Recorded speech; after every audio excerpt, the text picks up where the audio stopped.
ایک حافظ قرآن لڑکی کی شادی ایک ناگ ایک سانپ سے کیوں کر دی گئی؟ آخر اس کے پیچھے کیا وجہ بنی؟ اور پھر شادی کی پہلی ہی رات اسے سانپ نے حافظ قرآن لڑکی کے ساتھ جو کچھ بھی کیا اسے سن کر آپ کے رونگٹے کھڑے ہو جائیں گے۔ پرانے وقت کی بات ہے، ایک جگہ پر ایک رئیس آدمی رہتا تھا۔ وہ آدمی نیک اور رحم دل تھا، اس کے پاس کسی چیز کی کمی نہیں تھی۔ اس کے بعد خوب دولت، گھر، جائیداد، بنگلے اور بہت سے نوکر چاکر تھے۔ اسی وجہ سے وہ اپنے علاقے میں حکومت بھی کرتا تھا۔ بس اس کے پاس ایک چیز کی کمی تھی اور وہ تھی اولاد۔ اس نے اولاد کی وجہ سے 3 شادیاں کی، مگر اس کی تینوں بیویوں میں سے کوئی اولاد نہ ہوئی۔ وہ اکثر سوچا کرتا کہ میرے مرنے کے بعد میرے دشمن میری بیویوں کے ساتھ اور میری جائیداد کے ساتھ آخر کیا سلوک کریں گے؟ میرے علاقے کی حکومت کون سنبھالے گا؟ یہ سب سوچتا تو بہت پریشان ہو جاتا۔ اس علاقے کا بچہ بچہ جانتا تھا وہ رئیس آدمی اپنی اولاد کے لیے بہت زیادہ پریشان ہے اور تڑپتا ہے۔ وہ فقیروں اور درویشوں کے پاس بھی جاتا، بڑے بڑے بزرگوں کے دربار پر جا کر چادریں چڑھاتا، مسجدوں میں جھاڑو لگاتا۔ ایسے بہت سے کام ہیں جن کو وہاں خود کر چکا تھا، مگر کہیں سے بھی اس کے دل کی کلی نہ کھلی۔ اس علاقے میں ایک نجومی تھا جس کا نام برکت تھا۔ وہ اپنے فن میں بہت ہی چالاک اور مشہور تھا، لیکن وہ قسمت کا مارا تھا، ہر وقت اس کے پاس پیسے کی کمی ہوتی تھی۔ پھر ایک دن اس کو ایک ترکیب سوجھی۔ وہ نئے کپڑے پہن کر رئیس آدمی کی خدمت میں حاضر ہوا اور آ کر کہنے لگا، دیکھیے سرکار، میں نے اپنے نجومی کے علم سے پتہ لگایا ہے کہ اگر آپ 18 سال کی لڑکی سے شادی کریں گے تو اس کے بدن سے ضرور آپ کو اولاد ہوگی۔ رئیس آدمی نے نجومی سے کہا کہ آخر وہ لڑکی کون ہے اور کہاں رہتی ہے؟ نجومی نے بتایا کہ ساتھ والے علاقے میں ایک بیوہ بڑھیا رہتی ہے، اس کی ایک ہی بیٹی ہے، وہ بہت خوبصورت اور حسین و جمیل ہے اور بہت ہی ہوشیار ہے۔ وہ کہنے لگے، چلو جہاں میں نے 3 شادیاں کی ہیں تو ایک اور کر لیتا ہوں۔ میرے پاس کون سا پیسے کی کمی ہے، بس کمی ہے تو ایک اولاد کی۔ ہو سکتا ہے اس نجومی کی بات سچ ہو جائے، میری جائیداد کا کوئی وارث مل جائے۔ پھر اس رئیس آدمی نے اس نوجوان کو ایک موتیوں کی مالا دی اور کہنے لگا، اگر میری چوتھی بیوی سے مجھے اللہ نے اولاد کی نعمت سے نواز دیا تو میں تمہیں مالا مال کر دوں گا۔ نجومی بہت غریب اور برے حالاتوں کا مارا ہوا تھا، اس کو اپنی ضرورت پوری کرنے کے لیے پیسوں کی ضرورت تھی، کیونکہ اس نجومی کی وہ بڑھیا بہن تھی، وہ بہت ہی غریب تھی۔ اس بوڑھی عورت کی ایک ہی بیٹی تھی جو کہ بہت ہی خوبصورت تھی۔ اس نجومی نے یہ سوچا کہ میں اپنی بھانجی کی شادی رئیس آدمی سے کروا کر اس کی جائیداد کا مالک بنا دوں گا اور پھر اس سے مجھے بھی رقم ملتی رہے گی۔ پھر اس نجومی نے تھوڑے دن بعد رئیس آدمی کی شادی اپنی بھانجی سے کروا دی۔ پھر اس رئیس آدمی نے اپنی بیوی کو وہ عزت بخشی جو ان کے خوابوں خیالوں میں بھی نہیں تھی۔ رئیس آدمی کی چوتھی بیوی کا نام شہناز تھا۔ اس کو اپنے نجومی ماما کی چال بازی کا سب علم تھا، اس لیے شہناز نے بھی اپنے رئیس شوہر کو معلوم نہ ہونے دیا کہ وہ نجومی کی بھانجی ہے۔ شہناز ایک غریب گھر کی لڑکی تھی، اس نے کچے گھر میں اپنی پرورش پائی تھی، اس لیے اس کو اپنے شوہر کے محل نما گھروں کو دیکھنے کا بہت شوق تھا۔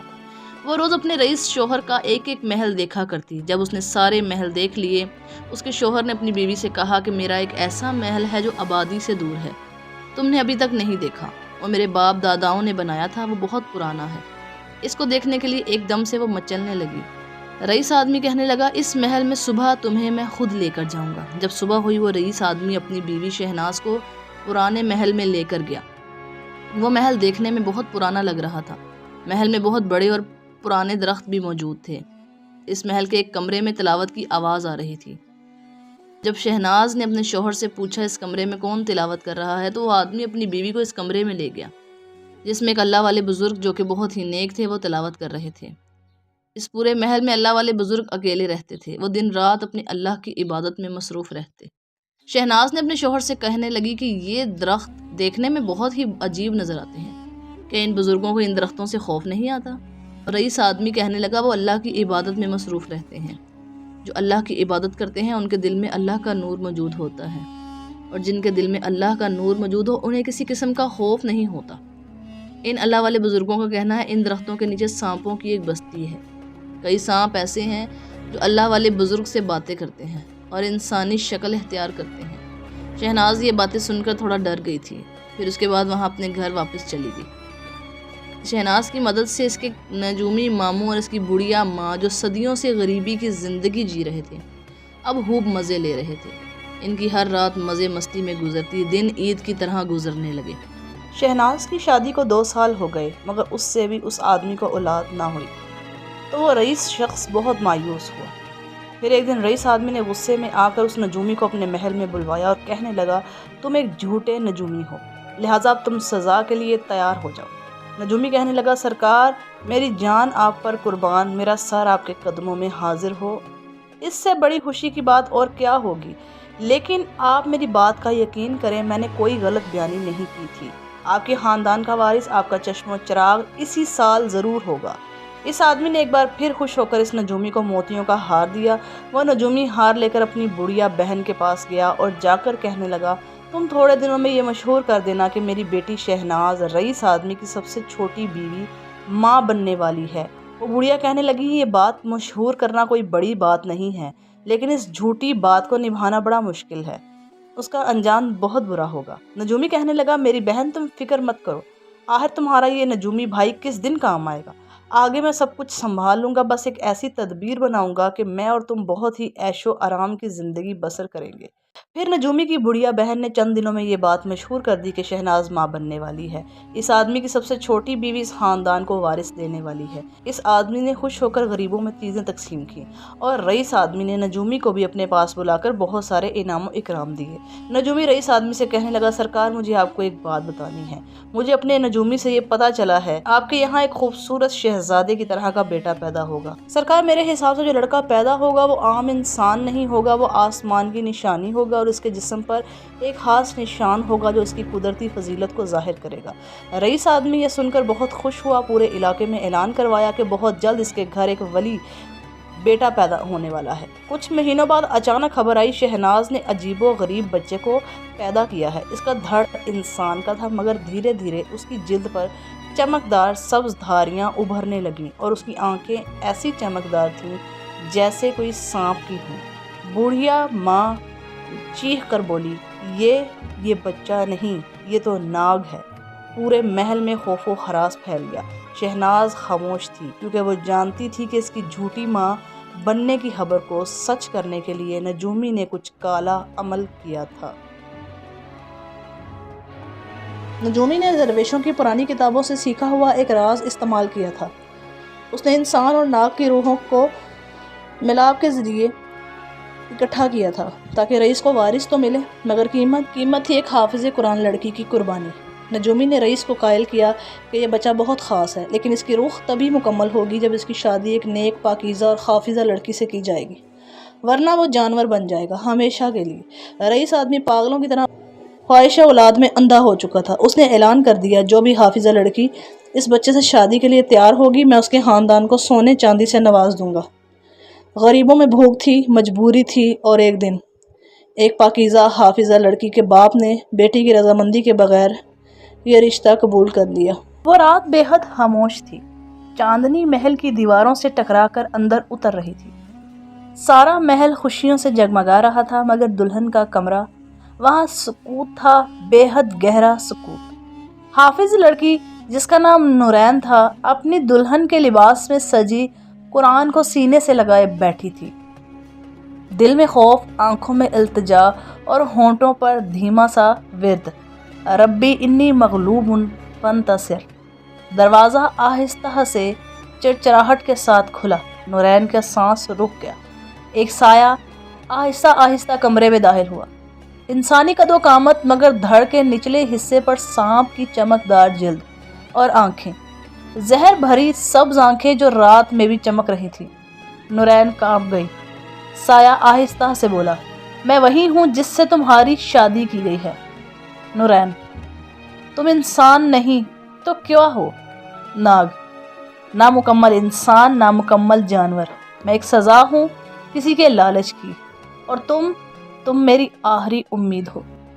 نورین نے ہمت جمع کی میں اللہ کی بندی ہوں، اگر تو شیطان ہے تو میں قرآن سے تجھے جلا دوں گی۔ ناگ چند قدم پیچھے ہٹا، نہیں میں شیطان نہیں، مجھے انسان بنایا جا سکتا ہے مگر صرف تمہارے صبر اور محبت سے، یہ سب جھوٹ ہے۔ نورین نے چیخ کر کہا میرے ماں باپ نے مجھے بیچ دیا اور تم کہتے ہو میں تمہیں انسان بناؤں؟ ناگ میں نہیں چاہتا تھا یوں ہو، لیکن تم نہیں جانتی، میری ماں انسان تھی اور میرے باپ نے اسے چھوڑ دیا، میرے وجود کا گناہ وہی ہے، مجھے ایک پاک دل لڑکی سے نکاح کی ضرورت ہے تاکہ میرا وجود مکمل ہو سکے۔ نورین نے قرآن اٹھایا اور سینے سے لگایا۔ ناگ خاموشی سے نیچے جھکا۔ اگر تم چاہو تو میں اس کمرے سے چلا جاؤں گا، لیکن پھر میں ہمیشہ کے لیے ناگ بن جاؤں گا۔ کمرہ خاموش تھا، نورین کی آنکھوں سے آنسو بہہ رہے تھے، مگر دل میں ایک روشنی جاگ اٹھی تھی۔ میں اس شرط پر رہوں گی، نورین آہستہ سے بولی، جب تک تم مجھے قرآن سے دور نہیں کرو گے اور میرے جسم کو ہاتھ نہیں لگاؤ گے، میں اس نکاح کو نبھاؤں گی۔ ناگ نے سر جھکا لیا اور بولا، قبول ہے۔ نورین نے وہ شادی اپنے ایمان، صبر اور عزت نفس کے ساتھ نبھانی شروع کی۔ ناگ جو خود کو رازیل کہتا تھا، نورین سے فاصلہ رکھتا مگر خاموشی سے اس کی ہر بات مانتا۔ اس کی آنکھوں میں ایک عجیب سی اداسی تھی، جیسے کوئی صدیوں سے کسی کے انتظار میں ہو۔ محل کے دوسرے کمرے بند تھے، نوکر صرف کھانے کی ٹرے رکھ کر چلے جاتے اور دن کے وقت رازیل اکثر غائب رہتا۔ نورین نے کئی بار سوچا وہ یہاں سے بھاگ جائے، مگر قرآن کی آیت اس کے دل میں گونجتی رہی، واللہ خیر الماکرین، اللہ سب سے بہتر تدبیر کرنے والا ہے۔ ایک دن صبح سویرے نورین کی آنکھ کھلی تو رازیل کمرے میں نہیں تھا۔ اچانک اسے کھڑکی سے پرانے درختوں کے نیچے روشنی کی چمک دکھائی دی، جیسے آگ جل رہی ہو یا کوئی ذکر کر رہا ہو۔ نورین چپکے سے کمرے سے نکلی، دبے قدموں ان درختوں کی طرف بڑھی۔ وہ درخت واقعی پراسرار تھے، ان کی شاخیں نیچے کی طرف جھکی ہوئی تھیں، ان کے تنوں پر سانپوں کی مانند پیچیدہ لکیریں تھیں۔ درختوں کے نیچے وہ منظر دیکھا جس نے نورین کے رونگٹے کھڑے کر دیے۔ رازیل آدھا انسان آدھا سانپ مٹی پر جھکا، اس کے گرد چھوٹے بڑے سانپ بیٹھے تھے، وہ سب کسی اجنبی زبان میں اس سے ہم کلام تھے۔ نورین پیچھے ہٹنے لگی مگر پیڑ سے ٹہنی ٹوٹ گئی۔ آواز سن کر رازیل نے پیچھے مڑ کر کے دیکھا۔ نورین کو دیکھ کر وہ فوراً اٹھا۔ تمہیں یہاں نہیں آنا چاہیے تھا۔ اس کی آنکھوں میں خوف تھا، جیسے کوئی راز کھل گیا ہو۔ نورین، تم انسان نہیں ہو، تم ان سانپوں کے بادشاہ ہو۔ رازیل آہستہ آواز میں بولا، میں ان کا بادشاہ نہیں ہوں، میں ان کے درمیان جلا وطن ہوں، ایک لعنتی۔ میری ماں نے انسان سے نکاح کیا مگر اس مرد نے اسے چھوڑ دیا۔ اس کی محبت میں سانپ کے روپ میں بھی وہ قرآن پڑھتی رہی۔ اس کی موت کے بعد میں سانپ اور انسان کے درمیان پھنس گیا، جب تک ایک پاکیزہ حافظ قرآن لڑکی مجھ سے نکاح نہ کرے اور اپنے دل سے مجھے معاف نہ کرے، میں مکمل انسان نہیں بن سکتا۔ نورین کی آنکھوں سے آنسو بہنے لگے۔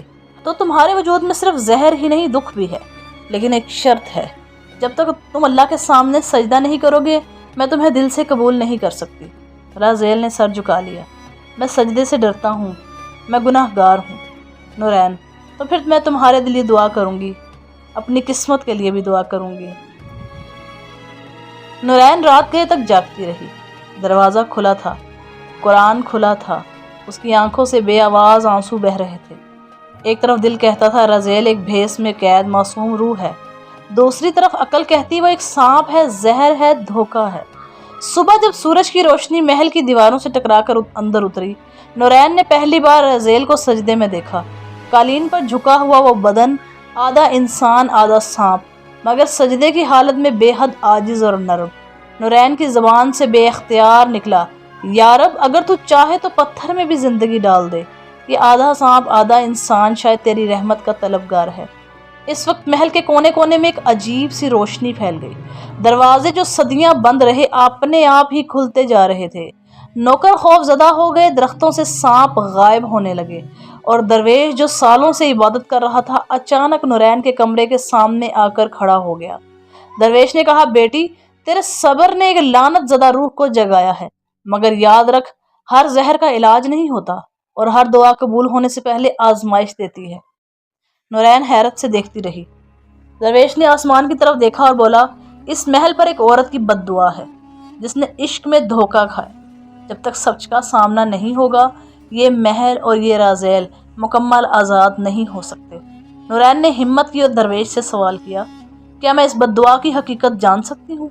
درویش نے ایک پرانا کاغذ اس کے ہاتھ میں تھما دیا، ایک پرانا خط، ایک ماں کا خط جس میں لکھا تھا، میرے بیٹے رازیل، اگر کبھی کوئی پاک دل لڑکی تیرے دل کے زخموں پر مرہم رکھے تو سچ بولنا، وہی تیری آخری سانس کا آغاز ہوگا۔ نورین کانپ گئی، اسے سمجھ آ گیا رازیل خود بھی کچھ چھپا رہا ہے۔ رات کے اندھیرے میں جب ہر کمرہ خاموش تھا، نورین نے رازیل کو بلایا۔ قرآن کھلا تھا، اس کے سامنے وہی خط رکھا تھا جو درویش نے اسے دیا تھا۔ رازیل کمرے میں داخل ہوا، آنکھوں میں وہی پرانی تھکن اور نورین کی نگاہوں میں کچھ نیا، سوال، اعتماد اور حوصلہ۔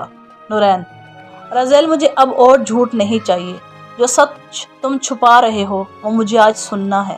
تم کون ہو حقیقت میں، اور تمہارے وجود میں یہ لعنت کس کی وجہ سے ہوئی؟ رازیل خاموش رہا، پھر آہستہ سے بولا، میں تمہیں وہ سچ سنانے جا رہا ہوں جو شاید سن کر تم میری شکل تک نہ دیکھنا چاہو۔ نورین: میں تیار ہوں اگر تم سچ بولو۔ رازیل نے ایک سرد آہ بھری اور اپنی کہانی شروع کی۔ میری ماں ایک انسان تھی، حافظ قرآن، نیک دل، اور میرے باپ کا عشق بن گئی۔ میرا باپ ایک سانپ تھا، ایک ایسا ناگ جو انسانی روپ اختیار کر کے دنیا کو دھوکہ دیتا رہا۔ میری ماں کو اس کے دھوکے کا تب علم ہوا جب وہ مجھے جنم دینے والی تھی۔ اس نے قسم کھائی کہ وہ مجھے بھی قرآن کے نور سے پالے گی، لیکن اسے میرے باپ نے زہر دے کے مار دیا۔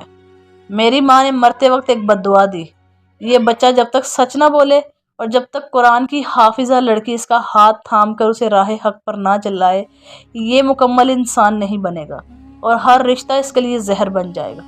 رازیل کی آنکھوں میں آنسو بہنے لگے۔ میں اس بد دعا کے ساتھ پیدا ہوا۔ میں نے برسوں عبادت کی، مگر میری ماں کی موت کا گناہ میرے وجود سے چمٹا رہا۔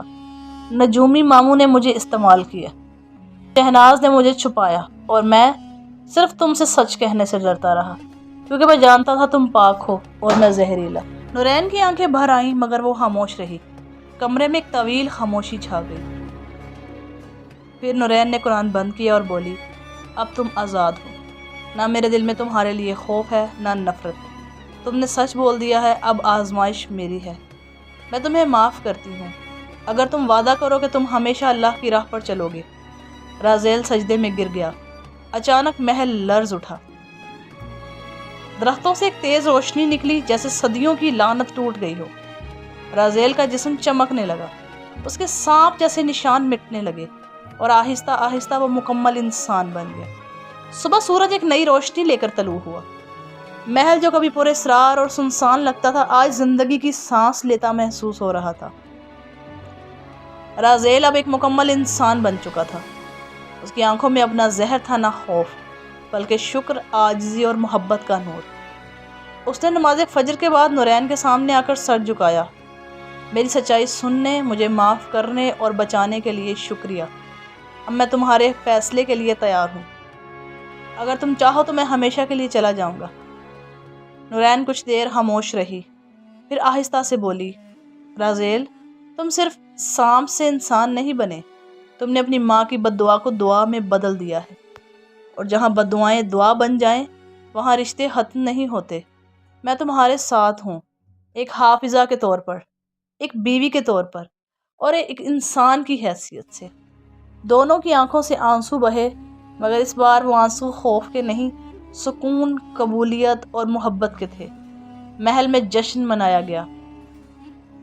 رئیس آدمی کو جب حقیقت کا علم ہوا تو پہلے وہ غصے میں آیا، لیکن جب رازیل نے اس کے سامنے سجدہ کر کے معافی مانگی اور پوری کہانی سنائی تو رئیس کی آنکھیں بھی نم ہو گئیں۔ اگر ایک حافظ قرآن تم پر یقین کر سکتی ہے تو میں کیوں نہیں؟ تم اب میرے بیٹے ہو، صرف داماد نہیں۔ نجومی ماموں اور شہناز نے بھی اپنی غلطیوں کا اعتراف کیا۔ نجومی نے اپنا باقی وقت مسجد کے آستانے پر گزارنے کا فیصلہ کیا۔ شہناز نے پہلی بار اپنی ماں کو گلے لگا کر کہا، اب ہم کسی جھوٹ پر نہیں، سچ پر جئیں گے۔ درختوں کی بستی اب سانپوں سے خالی ہو چکی تھی۔